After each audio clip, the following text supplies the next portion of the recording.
Holy Gospel according to St. Luke, the 14th chapter. On one occasion, when Jesus was going to the house of a leader of the Pharisees to eat a meal on the Sabbath, they were watching him closely.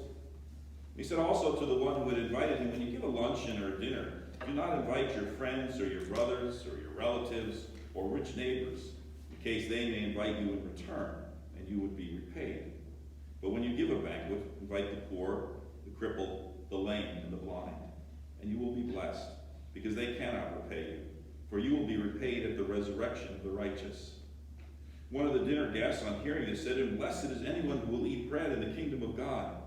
And then Jesus said to him, someone gave a great dinner and invited many.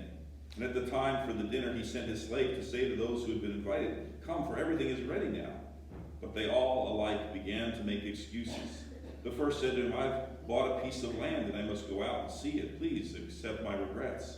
Another said, I bought 5 yoke of oxen. I'm going to try them out. Please accept my regrets. Another said, I've just been married and therefore I cannot come. And so the slave returned and reported this to the master. And then the owner of the house became angry and said to his slave, go out at once into the streets and lanes of the town and bring in the poor, the crippled, the blind, and the lame. And the slave said, sir, what you ordered has been done, and there's still room. And then the master said to the slave, go out into the roads and lanes and compel people to come in, so that my house may be filled. For I tell you, none of those who are invited will taste my dinner. The Gospel of the Lord. Praise to you, Lord Christ. Please be seated. Rich, can you turn the lights out over the pulpit here? I think it's the upper bank, the far left one. Nope. Nope. All right, this is okay. The others you can put back on. Thank you. An article in the Boston Globe back in June of 1990 described a certainly unusual, if not unique, wedding banquet. It seems that the bride and groom in question had gone to the Hyatt Regency Hotel in downtown Boston to plan their upcoming reception. The two of them pored over the menu, made selections of china and silver, and chose from a book of photographs exactly the kind of flower arrangements that they wanted for their big day. Apparently they both had expensive tastes as well, and as a result the bill for the reception came to $13,000, still a significant sum today, but remember this was nearly 30 years ago. Well, after leaving a check for half of the total amount as a down payment, the couple returned home to continue their planning, including the selection of invitations. Some months later, however, ironically, on the very day that the wedding announcements were due to hit their guests' mailboxes, the groom got cold feet. I'm just not sure, he said. It's a big commitment. Let's think about this a little longer. Well, needless to say, this didn't go over very well with the bride-to-be. And long story short, she ultimately called off the wedding. When the angry young woman then returned to the Hyatt to cancel the reception and to try and get her money refunded, the manager at first couldn't have been more understanding or sympathetic. The same thing once happened to me, she said, and proceeded to tell the jilted bride-to-be the story of her own broken engagement. But about the refund, she had some bad news, however. The contract, unfortunately, is binding, she said, and you're only entitled to 10% or $1,300 back. And so you really only have 2 options, the manager continued. You can either forfeit the remainder of the down payment, which comes to $5,200, or you can go ahead with the banquet. It's one or the other. I'm really sorry, truly I am. Well, the jilted bride then returned home to consider her options. It seemed crazy at first, but the more she thought about it, the more she liked the idea of going ahead with the party anyway. Not a wedding banquet, of course, but just a great big blowout instead. And here's why. You see, 10 years before, this very same woman had been living in a homeless shelter. Through hard work and determination, not to mention the assistance of some helpful staff and friends, I'm sure, she was nevertheless able to get back on her feet, complete her education, find a good paying job, and even set aside some money that she had then earmarked for her wedding reception whenever that day occurred, which unfortunately was now not to be. But instead, she now had this wild notion of using these savings to treat the down and outs of Boston, of which she herself had once been numbered, to a special night on the town. And so it was that in June of 1990, the Hyatt Regency Hotel in downtown Boston hosted a party the likes of which had never been seen before, and perhaps not since. The jilted bride, now hostess of this grand affair, changed the menu to boneless chicken, in honor of the groom, she said, and sent invitations to rescue missions and homeless shelters all over the city. And therefore, on that warm summer night, her guests, people who were used to rummaging through dumpsters for their food, dined instead on chicken cordon bleu. Hyatt waiters in tuxedos served them appetizers, and bag ladies, vagrants, and drug addicts were able to take a night off from their hard life in the streets in order to indulge themselves with chocolate wedding cake and dance to big band melodies until late into the night. In the end, the jilted bride spent not $13,000, but $26,000 of her own hard-earned money to feed and entertain people who could never, in a million years, pay her back. But I'm guessing, just guessing, that there was more joy and gratitude at this banquet than there ever would have been at the one she had been originally planning.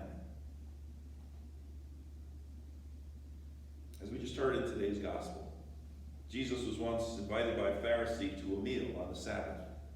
And in the verses not included in our reading this morning, he observed all the other guests jockeying to take the best seats and places of honor for themselves. They were all apparently focused on status and appearances. And so in response, Jesus turned to his host and said to him, when you throw a party, don't just invite your friends and relatives or your rich neighbors and acquaintances. In other words, people who can and probably will return the favor. Instead, invite the poor, the crippled, the lame, and the blind. That is to say, people who could never hope to repay the favor in, again, a million years. Why, we ask? Precisely because they cannot repay you, says Jesus. Instead, you will be repaid at the resurrection of the righteous. Now, one of the dinner guests, upon hearing this, we're told, then said to Jesus, blessed is anyone who will eat bread in the kingdom of God. To which Jesus responded by telling the parable of the great dinner. A parable that was obviously a thinly veiled reference to the heavenly banquet at the end of time. But in Jesus' story, at least, it's a banquet where, when those who were invited initially came up with excuse after excuse for not attending. The angry host then immediately sent his slave out into the streets to invite whom? Once again, the poor, the crippled, the blind, and the lame.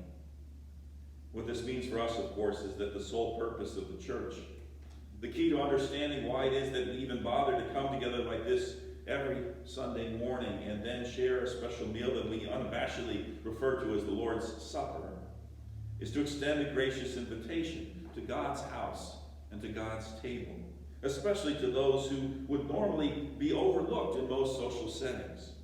Or to put in more contemporary terms, it's not about networking or being with the right crowd or the in crowd. Rather, it's actually about breaking down social barriers and divisions so that God can touch the lives and hearts of everyone, not just the privileged or the well-connected. Years ago, a colleague of mine, a Presbyterian pastor who at the time served a congregation up in Middlesex, New Jersey, used to like to say the church is not a country club. It's more like a hospital. In other words, you and I are not here to impress one another or to climb the social ladder. We're not here, as Richard Pratt has observed, to minister. We are here, says Richard Pratt, to minister to one another in our weaknesses. Therefore, church and worship, especially Holy Communion, are not primarily about getting together with our friends and relatives and all the important people in town. We can do that the other 6 days of the week. No, the purpose of this day, the purpose of this gathering, is to practice hospitality, to invite those who are not yet part of the family of God, and then welcome them with open arms. Someone once asked Pearl Mesta, who apparently gave these wonderful dinner parties down in Washington, D.C., and was generally regarded as being a great hostess, what the secret of her success was. And her simple answer was that it all had to do with the greetings and the goodbyes. As each guest arrived, she met him or her with, "At last you're here." And then as each one left, she expressed her regret with, "I'm sorry you have to leave so soon."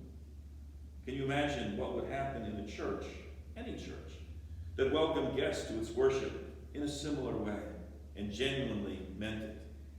And so we have to always be asking ourselves the question, what kind of message are we sending, and what kind of greeting are we offering to our guests? While the culture around us focuses, even obsesses on celebrity and position and moving in the proper social circles, we are called instead as Christians to focus on servanthood. While the rest of our society does power lunches and thousands of dollars a plate fundraisers where the rich cut deals that drive our politics and our economy, we are called to celebrate that holy meal where even those who cannot pay, who have no money or position or prestige or power, are nevertheless invited to come and eat with us as our equals. While everyone else obsesses about who you know, as Christians we are called to be more concerned about those who we do not know, those who we have yet to meet, but who are out there waiting for a gracious invitation from God that only we are in a position to extend. As Mitzi Smith has noted, wealth and position are a blessing when shared and used to the betterment of society and humanity. We often confuse privileges with blessings, she says.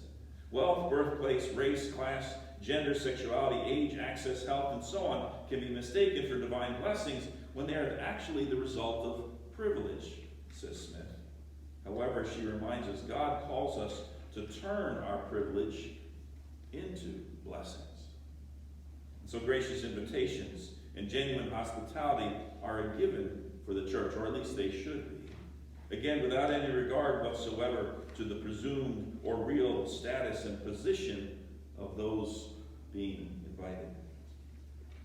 Many years ago, when I was on my first seminary internship down in Beaumont, Texas, the Lutheran Standard magazine, a forerunner of today's Living Lutheran, used to send to each congregation the names and addresses of subscribers living within their zip codes, so that the pastors and members of these congregations could then follow up and reach out to these individuals and families and invite them to their church. Well, as it turns out, the congregation I was serving and a sister Lutheran congregation nearby both drew their members from the very same set of zip codes. The mailing from the publishers of the Lutheran Standard always came to our church, however, perhaps because it was both larger and more established. And it was then up to our pastor to share these names and addresses with the pastor of our sister congregation. Only it didn't take me very long to observe that our pastor kept the names and addresses of those who lived in the nicer and or wealthier parts of town for himself, and then only shared the names and addresses of those who lived in the poorer and less desirable parts of town with our colleague at that other Lutheran church. Somehow, I don't think that's what Jesus had in mind here in today's reading. Do not neglect to show hospitality to strangers, for by doing that, some have entertained angels without knowing it, proclaimed our second reading this morning. In other words, if you do not base your invitations on things like social status or appearances, then you may never know exactly who you are inviting, and you may, in fact, be in for an occasional surprise as well. What's that old expression, you can't judge a book by its cover? Back in 1884, a young man died, and after his funeral, his grieving parents decided to establish a memorial in his name. And so with that in mind, they made an appointment to meet with Charles Eliot, the president of Harvard University at that time. And on the day of their meeting, Eliot received this rather ordinary-looking, unpretentious couple into his ornately decorated office and asked somewhat impatiently what he could do for them. And after they expressed their desire to fund a memorial for their son, Eliot curtly replied, "Perhaps you have in mind a scholarship?" "Well, we were actually thinking of something a little more substantial than that. Perhaps a building?" said the woman timidly. In a